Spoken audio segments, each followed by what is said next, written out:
accessory spare part អ្វីដែលទៅទៅនឹងគ្រឿងប្រើប្រាស់ដែលជាប្រភេទ computer ទាំងអស់មកហើយយើងបន្តមកទៀតយើងសូមបង្ហាញនៅទាំង front end របស់ website របស់យើងនេះគឺជាទាំង front end របស់ website យើងដែលជា product នៅខាងក្រោមហើយនៅក្នុងនោះអាចចុចទៅលើ pagination នីមួយៗដើម្បីចូលទៅកាន់ product ដែលយើងចង់មើលបាទគ្រប់គ្នាហើយយើងអាច view ទៅ product ដែលយើងចង់មើលដូចជា computer accessory នោះយើងទៅតាម brand Acer ទាំងអស់យើងទៅកាន់ brand Microsoft នេះគឺជា brand របស់ Microsoft ហើយបន្តមកទៀតយើងចូលទៅកាន់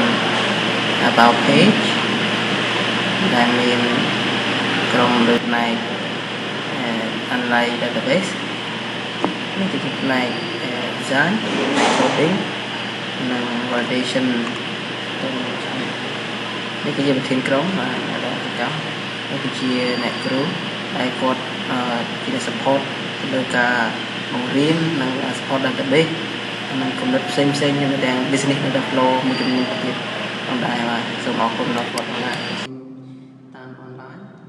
អញ្ចឹងក្នុងការទិញនេះគឺយើងគ្រាន់តែជ្រើសរើសរក product មួយណាដែលយើងចង់ទិញហើយយើង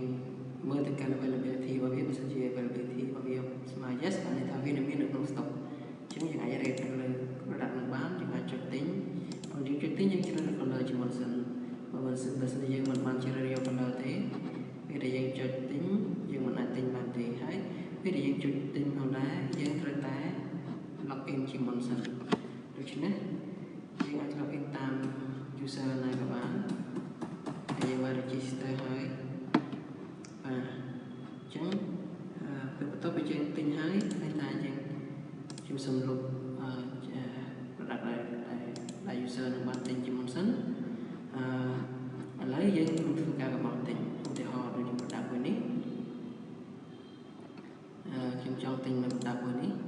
អញ្ចឹងខ្ញុំអាច view មកបានតើ product នឹងមានអីខ្លះខ្ញុំចង់មើលទៅលើ product មួយបាទដល់ខ្ញុំស្រឡាញ់វាខ្ញុំចង់ទិញវាខ្ញុំត្រូវចុច add to cart ប៉ុន្តែមុននឹង add to cart យើងត្រូវជ្រើសរើសយក color ជាមុនសិនយើងត្រូវជ្រើសរើស color ជាមុនសិនដូច្នេះយើងចង់គ្រាន់តែជ្រើសរើសយក color ពណ៌ black មកយើងដាក់ក្នុង stock មួយដូច្នេះយើងអាចចុច add to cart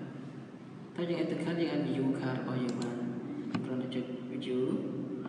ពេលនោះយើងឃើញ product ដែលយើងបានទិញបានមិញយើងអាចបន្តទិញ product ផ្សេងៗបានថែមទៀតដូចឧទាហរណ៍ដូចជា product មួយនេះអញ្ចឹងVGA អញ្ចឹងយើងអាចជ្រើសរើសយក color blue វាមាននៅក្នុងនេះពីមួយដូច្នេះយើងត្រូវចុច add to cart ហើយយើង view cart របស់យើងបាទយើង view cart របស់យើងនៅក្នុងនេះយើងចង់ទិញ product មួយហ្នឹងអញ្ចឹងយើងអាច check out នៅក្នុងការ check out យើងអាចទាញឈ្មោះរបស់យើងមកបាទតាមនោះមកលេខទូរស័ព្ទ02ឧទាហរណ៍យើងជ្រើសរើសយក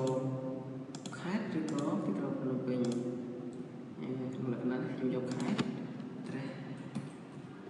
វាសាមញ្ញទៅshow by method យើងប្រើ bus company យើងយកក្រុមហ៊ុន capital ទៅហើយយើងអាច check មើលរាល់ការទិញរបស់យើងបាន product របស់យើងនេះហើយយើង check ទៅលើ payment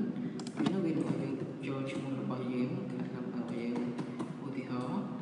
ក្នុងនេះយើងប្រើប្រាស់ card ប្រើប្រាស់ card ជាលក្ខណៈសិប្បនិម្មិតតែយើងអាចប្រើប្រាស់វាទៅលើនឹង card មែនទែនបានដូច្នេះយើងដាក់ expire date 2017 23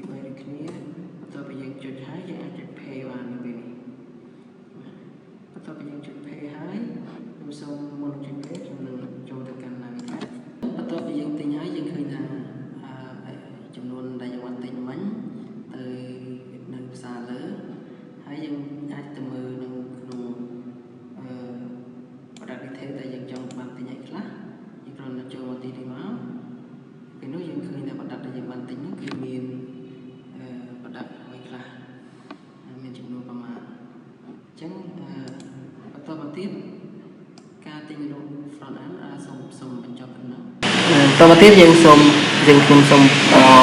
បង្ហាញអំពីការ user login ពីនេះបើសិនជា user គាត់ login គាត់មាន password ខុសអញ្ចឹងវានឹងបង្ហាញ message ថាយើង message គឺបានគឺខុសហើយបើសិនជាខ្ញុំវាយត្រូវវានឹង redirect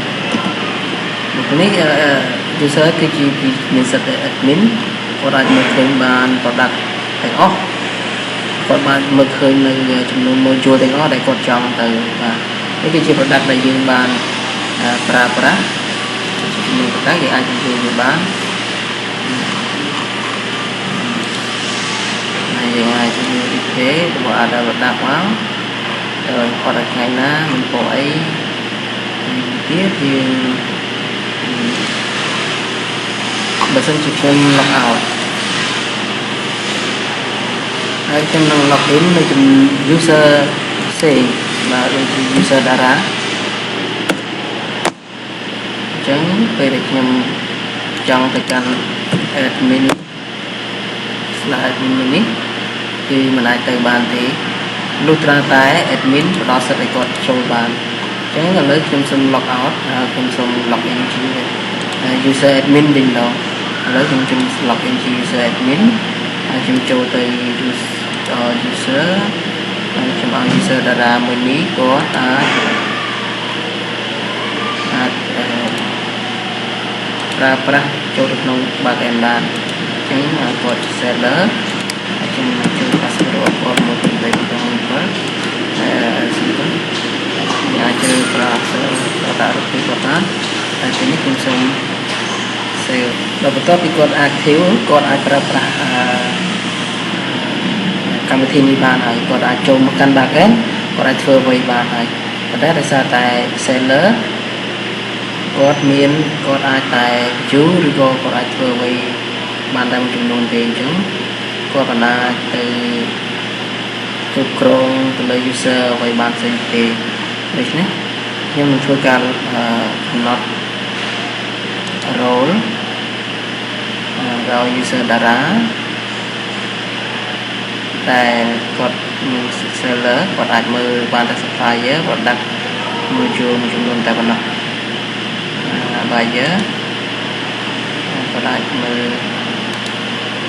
យើងចង់ចូលទៅកាន់ buyer យើង edit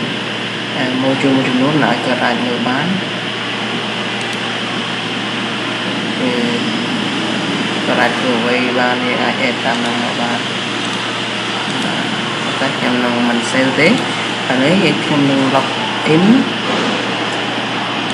ពី user Dara វិញអញ្ចឹងដល់ពេលមកឃើញការផ្លាស់ប្ដូរនៅការស្ដាំដៃឥឡូវខ្ញុំ log in ពី user Dara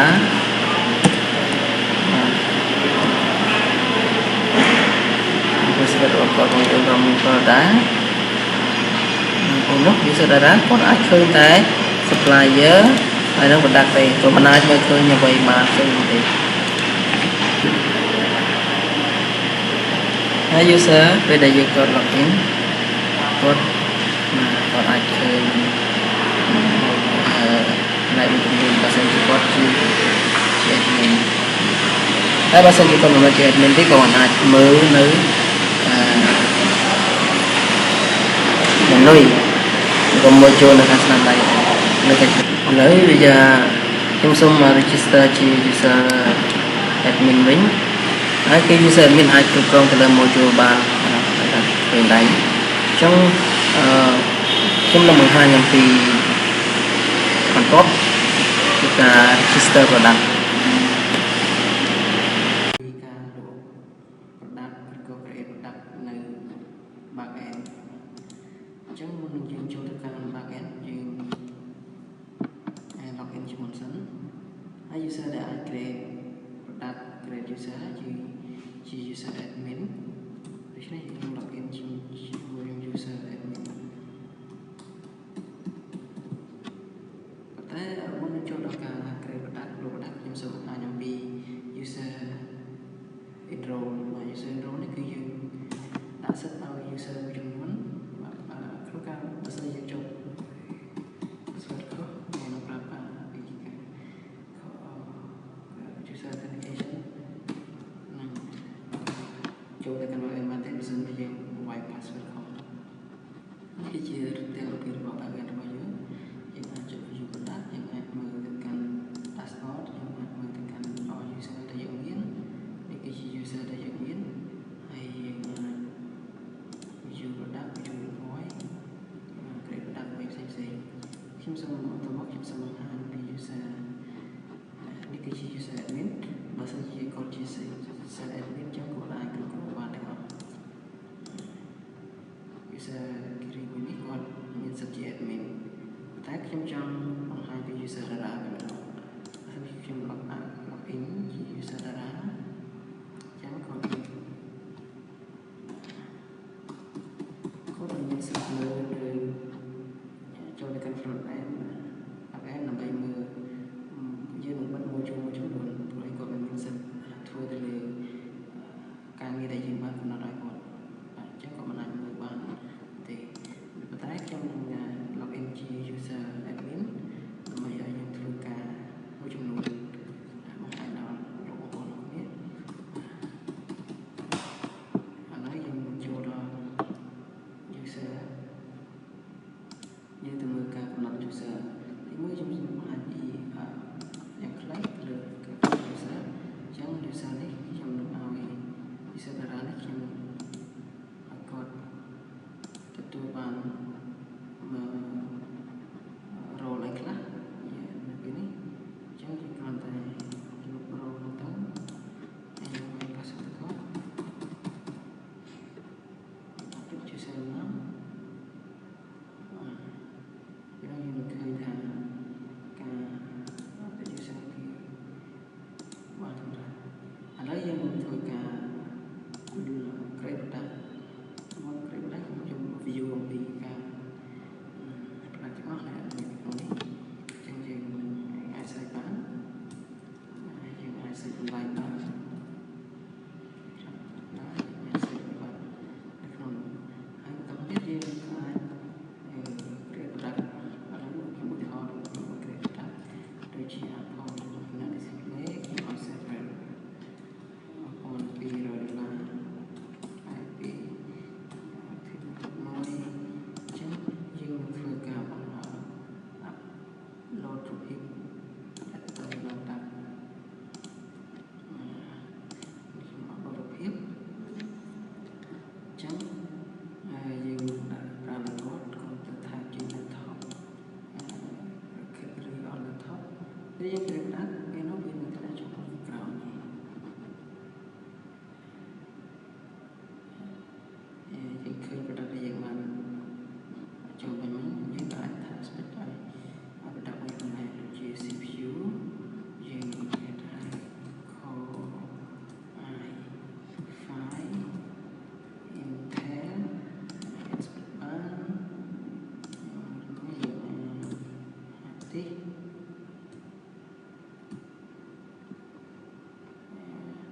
អាចជ្រើសរើសយើងថាទីជាមួយ TB ST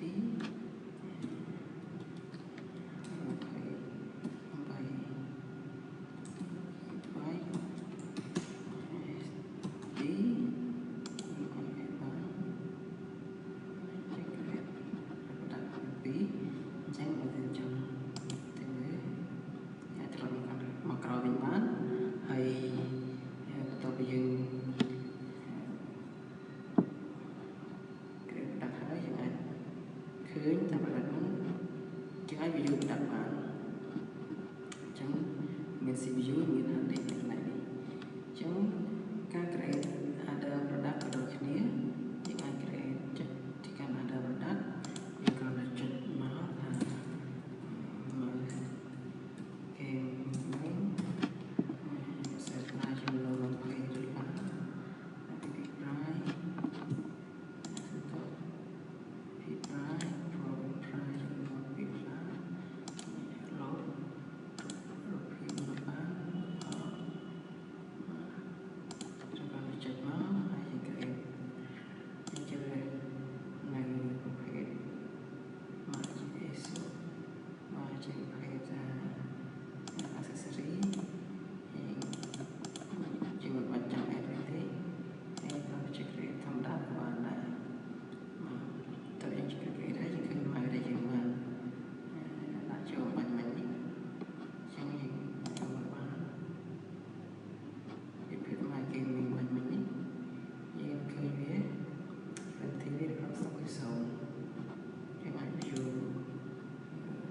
ទីនេះយើងនឹងធ្វើការ create product យើងនឹងធ្វើការ import product សម្រាប់ក្នុងការ import product យើងគ្រាន់តែបញ្ចូល product ដែលយើងចង់import ចូលខ្ញុំចង់ product នេះ keyboard ចំនួន 100 ខ្ញុំអាចជ្រើសរើស color black ចំនួន 2 នេះគឺខ្ញុំសូម import other product ជាមុនសិនអញ្ចឹងខ្ញុំជ្រើសរើសចំនួន ខុសពីចំនួន 150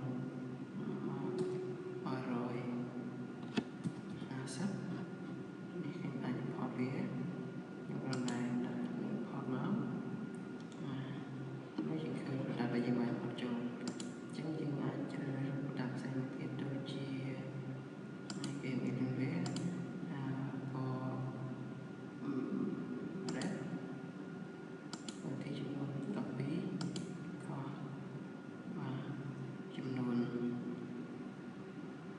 អាចចំនួន$30 អាចជា product ផងដែរអញ្ចឹងយើងអាចជា product ជាឃើញចំនួនមាន product 2យើងអាចបញ្ចូលថែមទៀតដាក់មួយនេះមានពណ៌ឡើងដូចគ្នាមានចំនួន 10 ហើយយើងលក់ចំនួនតម្លៃលក់គឺ 500 អញ្ចឹងដាក់ទៅគឺចំនួន 3 អញ្ចឹងយើងអាចតទៅយើងអាចដាក់ចូលមកហើយយើងក៏អាចតែបើសិនជាយើងខ្ញុំសូមបង្ហាញកន្លែង user authentication បើសិនជាយើងមិនបានចូលទេពេលនោះយើងនឹងបង្ហាញពី validate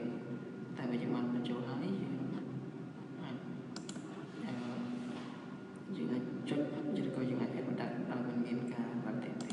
ញ្ចឹងយើងចង់ save import មកនឹង save import យើងអាច save បាន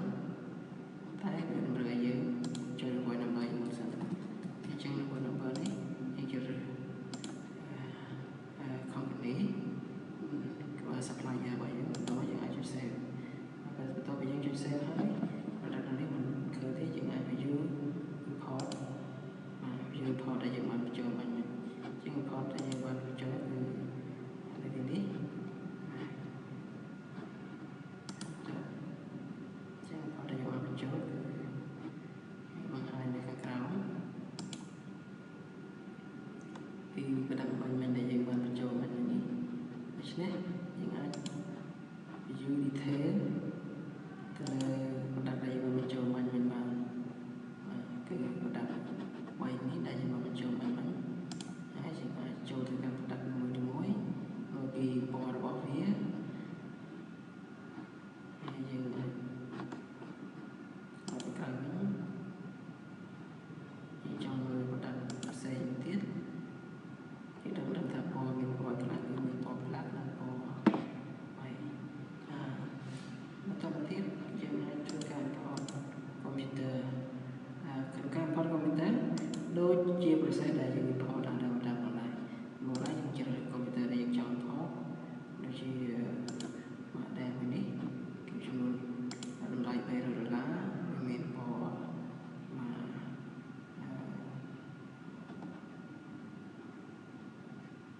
យើងជ្រើសរើសយកពណ៌ដាក់ដូចនេះហើយជ្រើសរើសចំនួន2គ្រឿងចំនួន3គ្រឿងទៅចំនួន3គ្រឿងយើងដាក់តម្លៃវាគឺចំនួន$270យើងអាចចូលទៅក្នុង stock ពេលនោះយើងឃើញ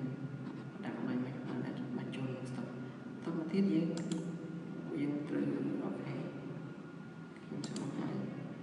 ចំនួនខ្លះយើងអាចបន្ទាប់ពីយើងអាចចូលនេះហើយយើងត្រូវតែ add serial ចឹងក៏ដាក់មួយបើសិនជា add serial ហើយវានឹងបង្ហាញថា order មកតែមិនទាន់ add ទេវានឹងឲ្យយើង add serial ចឹងចុច add serial មក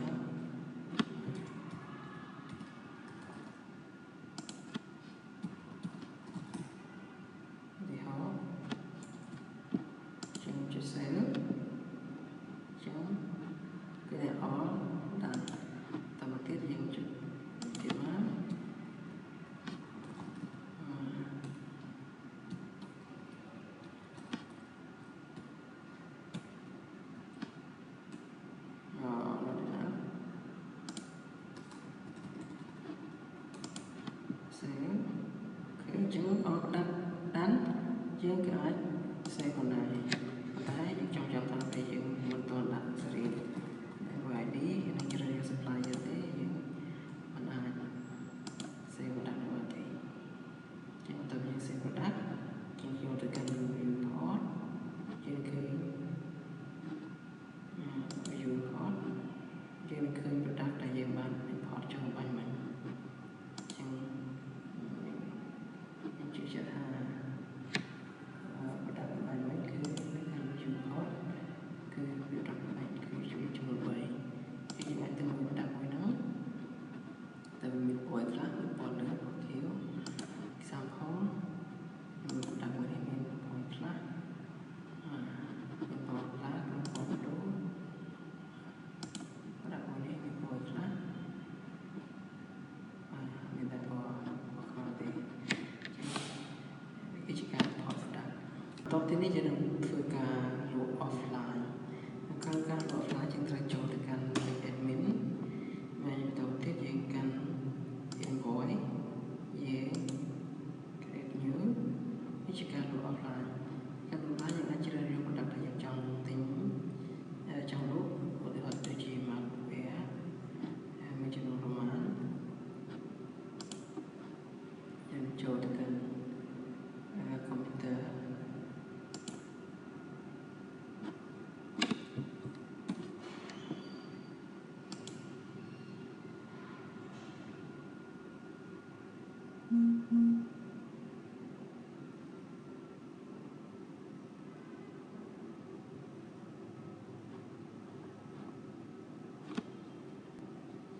នេះគឺជាការលក់ offline ហើយយើងនឹងធ្វើការលក់ offline ដោយមាន process ងាយស្រួលបំផុតរៀបរាប់ដាច់ជ្រៅរកដាក់តែចង់លក់មកដូចជាចំនួនmarkវានេះចា៎ហើយពេលនេះយើងនឹងជ្រើសរើសយកពណ៌ gray ពណ៌ gray មានប្រមាណមានចំនួន3យើងអាចជ្រើសរើសមកនោះវានឹងមានsection នៅនេះយើងបកពណ៌ blue យើងឃើញថាមានចំនួនច្រើនយើងជ្រើសរើសកន្លែងនេះមកយើងជ្រើសរើសទីនេះហើយសំពីលុបໄວយើងជ្រើសយកចំនួនរបស់ទៅនេះមកហើយយើងបកលុប example យើងជ្រើសរើសដាក់នឹងចូលនេះយើងចុច add បាន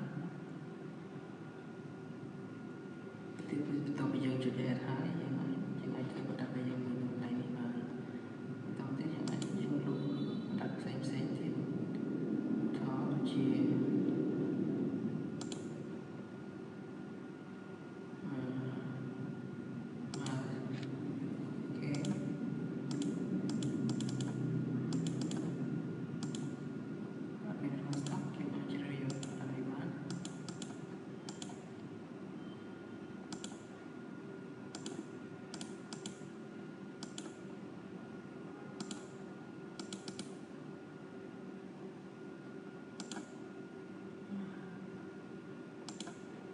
មានរៀនវា